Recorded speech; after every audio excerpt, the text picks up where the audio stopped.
Hello, my name is DiAntonio. I'm here with the marvelous, magnificent, and very kind Alan Ruck. Hello, Alan. Hello. Thank you for sharing time with us today. My pleasure, Just thank have you. a couple questions for you. Okay. All right.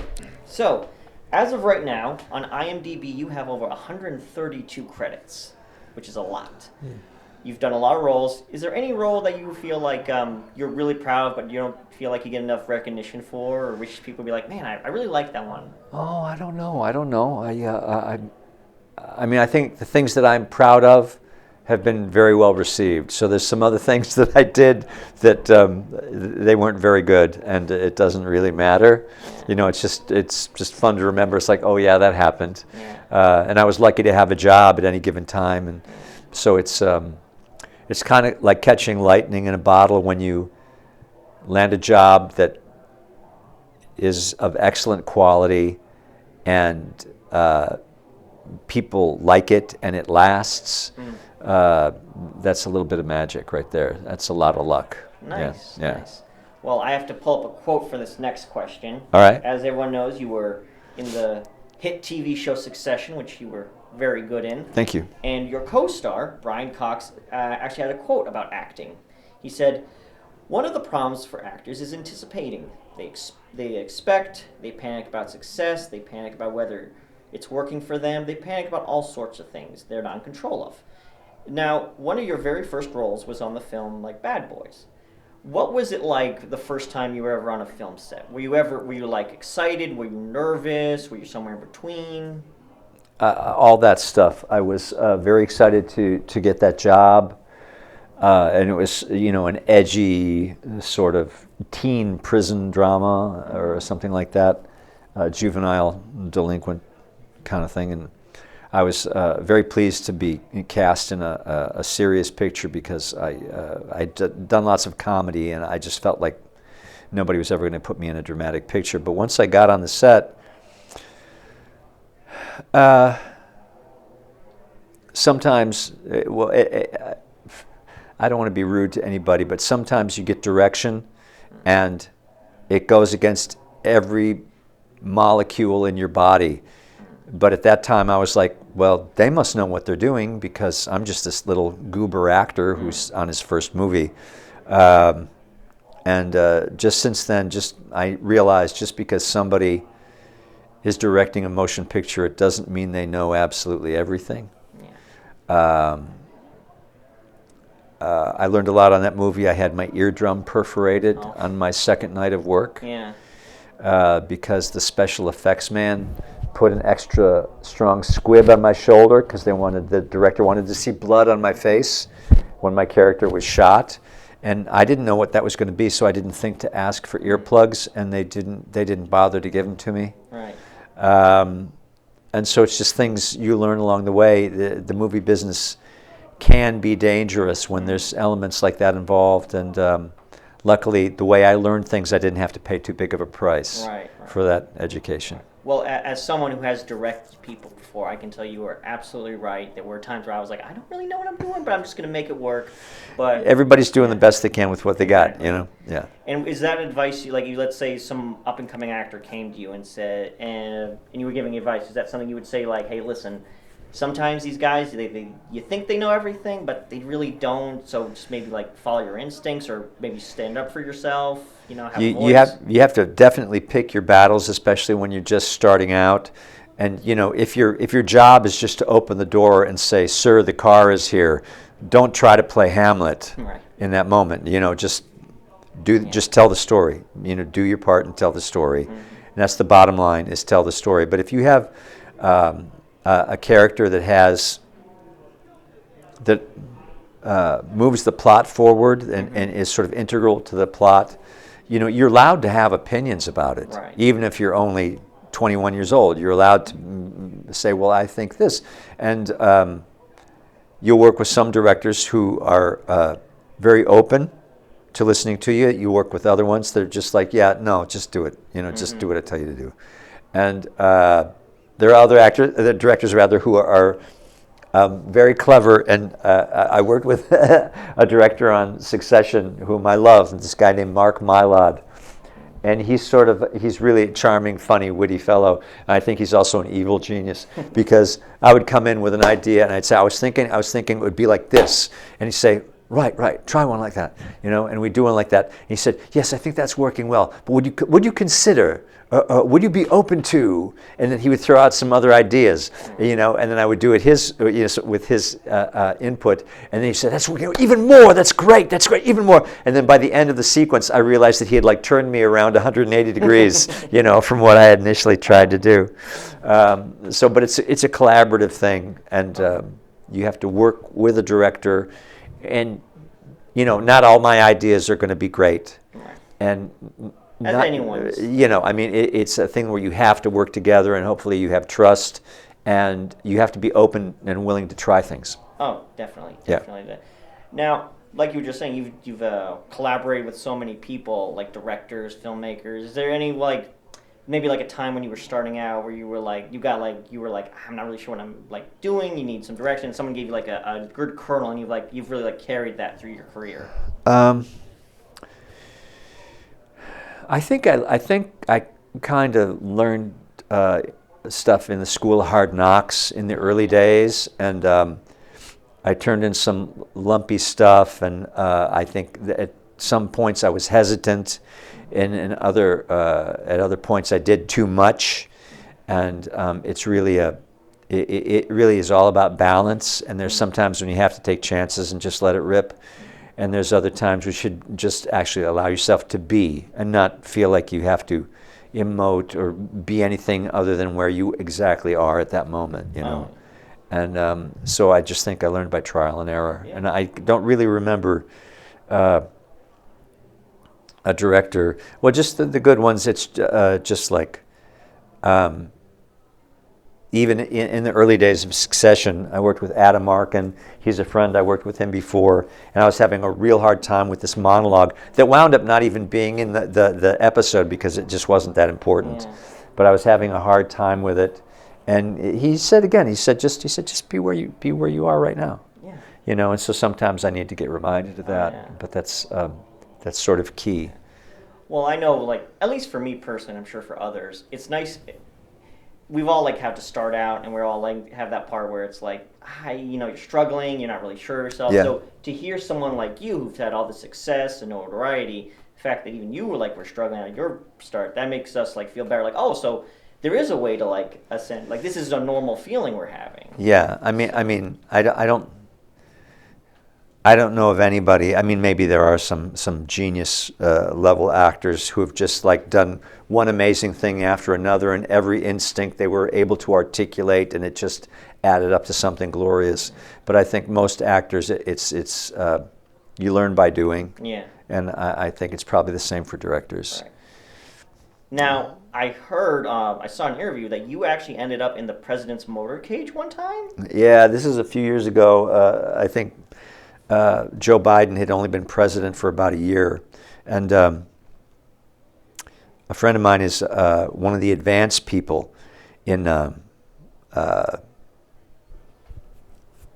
excuse me, I just had an aged brain fart. Her name's Jen Polenzani, and she's one of the advanced people in Los Angeles for different Democrats. And so our kids went to the same school at the time, and she just said, "Do you want to be in a presidential motorcade?" And I was like, "Well, yeah. What do I have to do?" And she said, "Well, whenever the president moves around the country, they actually have those limousines. They have different limousines in different cities." Mm-hmm.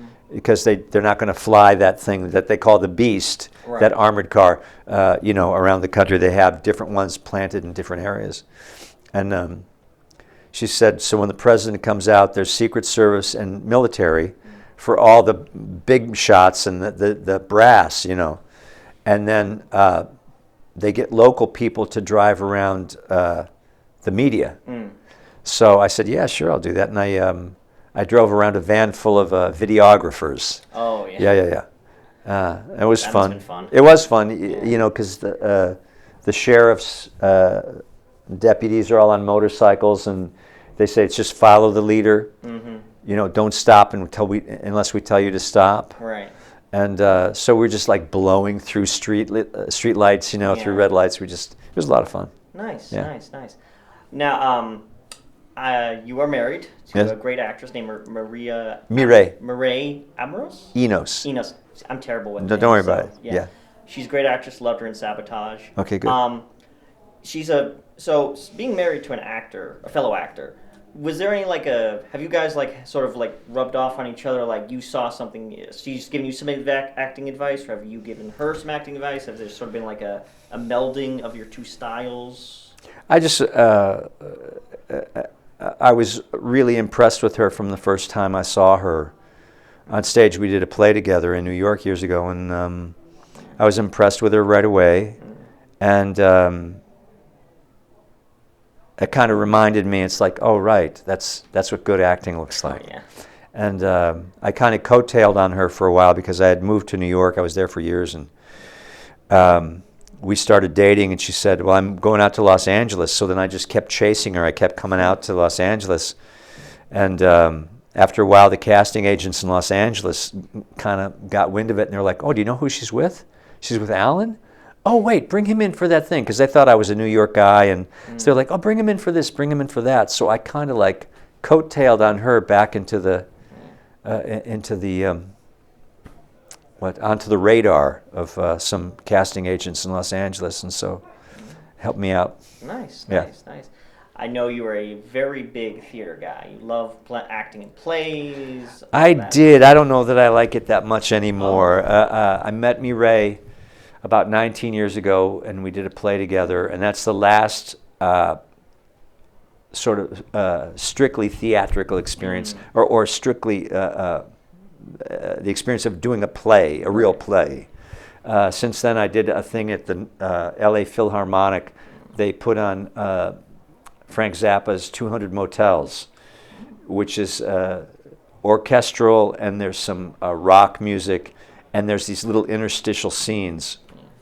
And so I did that with one of John Cusack's sisters, Anne Cusack, and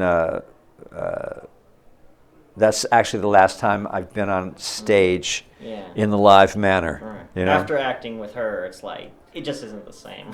Well, I just, we have children who are still relatively young, so I have a 14-year-old and a 10-year-old. Congratulations. Thank you. I have grown children as well. But doing a play right now would be, it would be hard, because you leave for the theater right around supper time. Right. And then you come home at 2 in the morning. Oh, yeah. Well, I would never see them. Yeah. You know, and so it's just movies and television are a little more civilized. You work 5-day weeks. You don't work 6 days a week. No. And it's not exactly 9 to 5, but depending on how much you're in the piece, you might not be working every day. It's a little more family friendly. Now, I first discovered you through Scrubs with Bill Lawrence. And Okay. then that led me to Spin City, and you were in Cougar Town. And I've noticed, one of the things I've noticed, it's interesting between comedy and drama, is it's all about timing. All about, hitting certain emotional beats, this and that. Have you found that some similarity between the two that people like? Because you think like drama is one thing and comedies, they're so different, but I've noticed they're more like simpatico than people realize. I think you're exactly right. Yeah. My feeling is if the writing is good, the comedy writing or the dramatic writing, if it's really good, you kind of play it right down the middle. You play it as truthfully as you can. Now, when you're in a sitcom and every third line is a laugh line, it's the world is a little more rubbery. It's a little more bouncy. But my feeling is you play it right down the middle, and you honor the writing, and you let the writing do the work. It doesn't mean that you don't invest in the character and you don't invest in the moment. But in all things, comedy, drama, really your whole performance is going to come from your partner. So you enter into a scene with something you want. You have some way you want that other person to behave, and you either get it or you don't. Right. But that's what you're trying to do. You're trying to influence them or get something, or there's some friction. There's some struggle, a little bit. And so if you just pay attention to that, And then the thing is that all that does is launch you into the scene. It's like whatever it might be. It's like you have a roommate and they haven't been paying their side of the rent, and the scene is that you're supposed to come in and say, this is it, you're going to pay your half of the expenses or I'm kicking you out. And then who knows, I mean, the scene might be they break down and it's like their mother's dying. Who knows, what it could be. So you're I don't even really like this word, but your intention, your objective, what you want is that all that serves to do is to launch you into the scene, and then it's just what happens between the two of you in an organic way, and that's the same for comedy or drama. It doesn't make any difference. Would you say that's your favorite part of acting, is just like the one-on-one kind of interaction with a fellow actor and what comes out of that? Yeah, I mean, sometimes group scenes are really exciting. In Succession, I was frustrated for a long time because I was just involved in group scenes. And my character was so crazy, I would just say something inane, and people would just, ignore me. And for the first couple of seasons, I did a lot of that, and it wasn't until the third season I started having one-on-one scenes with people, and that's very satisfying. Oh, yeah. Yeah. So, yeah, I do. I like the doing of it. Yeah. I don't really, I don't care to watch myself, really. Yeah. I like the doing of it. I did watch all of Succession just because the writing was so brilliant and everybody was so good. Oh, yeah. And, I just wanted to see how they put it together. But I don't generally watch myself. Yeah. Yeah. Well, speaking of Succession, it does, I think one of the biggest strong suits of it is the writing. Oh, absolutely. Is there a particular line that your character or another character or that you thought, you say, what your favorite is? I mean, there was so much crazy stuff. There was so much snarky crap that came out of Kieran Culkin's mouth as Roman. I remember it might have been in the first season, Siobhan had this old boyfriend, I think his name was Nate, and he called Tom, the Matthew McFadden character, he said, a corn-fed basic from Hockey Town. And I was just like, just like an amazing insult, just a really witty but horribly snarky insult. So there was always stuff like that. They were just really creative, smart people. All of those writers were stars in their own right. They were award winners. They had written award-winning plays. They'd done other television shows on their own, and that writers' room was just strong. They were just wonderful people. Yeah. Now, obviously the writers were all fantastic, but it's also you need the actors to make it pop. And one of the things about Kieran Culkin, who was one of my favorite characters in the show, is he just it was always hard to tell if he was improvising some of these lines or if he was all from the script. Was there any improvisation with him, or did anyone else get to do any improvisation, or was it more this writing is so good we just got to stick with it? Yeah, I've always found that the stronger the writers are, the more confident they are, the more they encourage their actors to improvise. And they're not necessarily going to use it, but they just want to see. And so you're basically many times just paraphrasing what they've written. If they say, just in your own words, do it, or whatever comes out of your mouth. We would do that on Succession. We'd do everything is written, and then we would do some alternate lines, and then like Mark Mylod, my favorite director, would say something like, freebie, guys, it's a freebie, just whatever came out of your mouth. And the funny thing about Kieran is when we shot the pilot, I was doing a scene with him, and the director was Adam McKay, and he said, Alan, start talking about the aquifer underneath your ranch. So I just started bullshitting. I just started, just saying some stuff about, there's this big, basically underground lake underneath my ranch, and someday water's going to be more precious than gold. And I was telling this little girl that, I'll share my water with you. And but it was really creepy, really. And Kieran saw that, and he said it scared the shit out of him. He said I like to have writers write my lines. I like to say my lines, and I like to go home. That's what he said during the pilot. And then it was about 10 months or so from the time we did the pilot until we actually went into production, almost a year. And in that time, something happened to Kieran, and now there is nobody that's better at improvising that I know of than Kieran Culkin. Oh. And they would, of course, because he was such a snarky character, and Kieran has such a quick mind and a quick tongue to go with it. They would write him all these zingers, all these alternate lines, But some of the stuff that was used in the show was stuff that it just came out of his mouth. That's really cool. Yeah. Also, Succession. Love you in that. Also love you in a lot of Bill Lawrence stuff. What is it about like him and his type of comedy that makes you like keep coming back? Because you've been in a couple projects of his. Well, he used to drive his writers crazy because most sitcoms will have an A story and a B story, and the A story is the main, the main story, and the B story is just some kind of interstitial stuff between the main scenes, right? Just some other amusing stuff that's happening with some other characters. Right. On Spin, we would have an A, B, and C story. Right. And Billy always wanted them to dovetail, to be interwoven, and to really bounce off of each other and kind of weave in and out of play with each other. And that's hard to do. Right. That's a lot of work. And I just think with Bill, it's just a lot of attention to detail, and there's the A story is no more important than the B story or the C story. They're just it's all part of it, And he works really hard, and he works his writers really hard.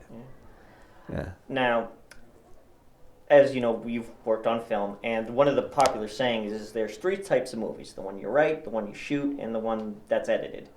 Now, I have found there's a 4th one, and that would be the one that the audience sees and what they bring to the That's right.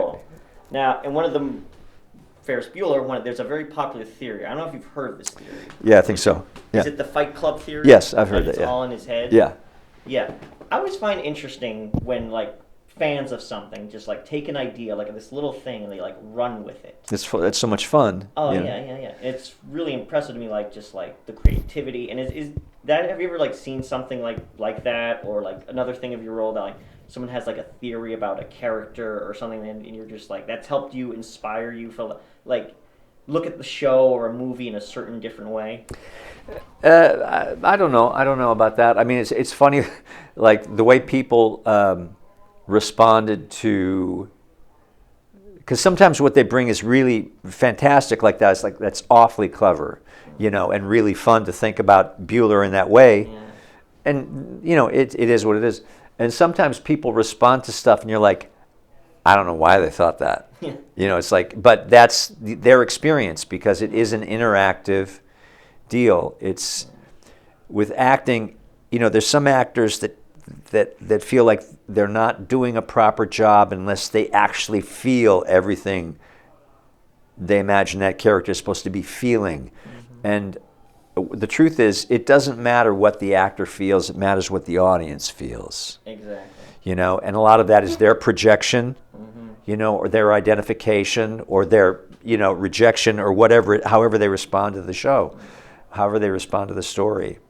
I mean, people would say things about Connor, well, obviously he's the poorest one of the bunch. And I was like, no, probably not, because the old man, I'm that much older than all the other kids, and he's been paying into my trust fund forever. So, and they'd be, yeah, but you asked him for $100 million. And it's yeah, but they all do that. Yeah. It's I don't want to spend my money. Yeah. I want to spend my old man's money, Exactly. And so it's interesting stuff like that. Yeah. It's funny, the stuff you hear. There's something online. It's just wow, what's going on with you? Because some woman said, Willa, you ought to murder Connor. Poison him and take his money. And I was like, wow, what's your happy life like? Oh, yeah. But it was very interesting seeing a lot of the fans' reactions to Succession, because some people were split, no, I'm with Shiv, or some people were I'm with what was Kieran's character? Roman, yeah. And so it's always kind of interesting. It's kind of like a litmus test for people. There's these different shades of people, so it's really interesting to see how who they side with and their psyche. Well, I mean, on one level, it's whatever. It's you want Shiv to win, you want Roman to win, you want Kendall to win.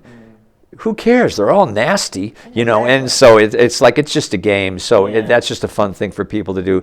I think in the early days there were a lot of women that were like, Shiv, girl boss, go, you take over. And then you find out that she's just as big a sociopath as the boys. You know, she's poisoned just like the others.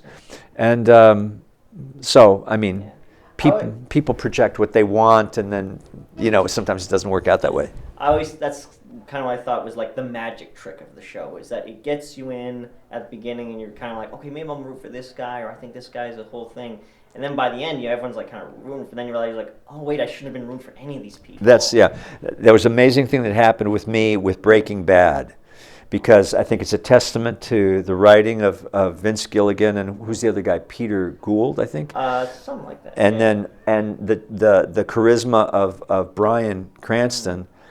That up until the final episode, I don't need to root for a character. I don't have I don't have that problem or that burden.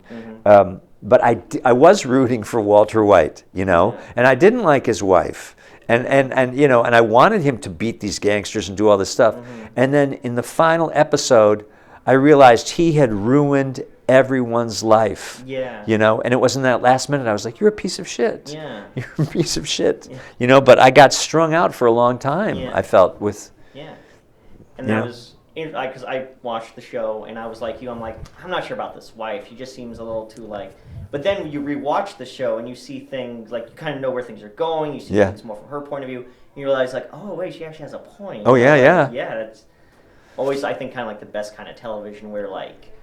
And what makes you coming back to it is that, like, you'll notice these little things, like, you never noticed before. Like, you get a different perspective or anything. Is there any, like, do you think, like, that'll happen with Succession? Like, people will go back to it and they'll be like, you know, maybe, like, this could have been different. Or, like, you know, I thought this one way about this one character, but, you know, maybe they're a little different. I don't know. I don't know. I really don't know. I guess that's for the fans to decide. It is, But that's the fun of those types of shows, is that you can keep having these debates and these questions, and that's what makes them last forever. I'm in the middle of Severance right now, and it's fabulous. That's a heck of a show. It's something. Definitely. I don't know if you ever knew this. Jeremy Strong, your co-star, you were actually in a movie together before. Which? The Knowing. You were in it as the principal, and he had a small role. The Happening. The Happening. He had a small role as a soldier in the film. I didn't know that. He runs up to the car and gives Mark Wahlberg some advice. So. Okay, cool. So that was just something I've never seen it. Like I say, I don't watch myself generally. Like I said, I make movies, and it's hard for me to watch my own stuff, but I'm the director, so I have to watch it. So I'm like, here we go. That's it. Very cool. But I just wanted to say, my friend Catherine, she was a big Sin City fan. She was her favorite Six show, as she said, growing up, and she's been going through a little bit of, nothing bad, just hard time traveling and work, and she's just been rewatching Spin City, and it's her favorite thing. So I just want to say thanks for keeping my friend happy. What's her name? Catherine. Catherine, hello. Hello. I hope things are okay. They'll be good for her. Okay, good. But it was great talking to you. Thank you so much. No problem. Thank you. Thanks for inviting me.